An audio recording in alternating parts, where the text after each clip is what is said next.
بسم الله الرحمن الرحيم.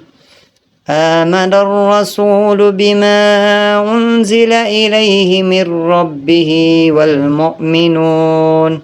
كل آمن بالله وملائكته وكتبه ورسله لا نفرق بين أحد من رسله وقالوا سمعنا وأطعنا غفرانك وإليك المصير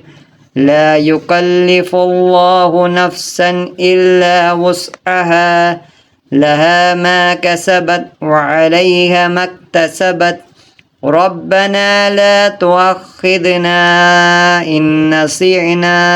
أو أخطأنا ربنا ولا تحمل علينا إسرا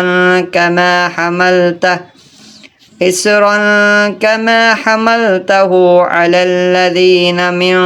قبلنا ربنا ولا تحملنا ما لا طاقة لنا به واعف عنا واغفر لنا وارحمنا أنت مولانا فانصرنا على القوم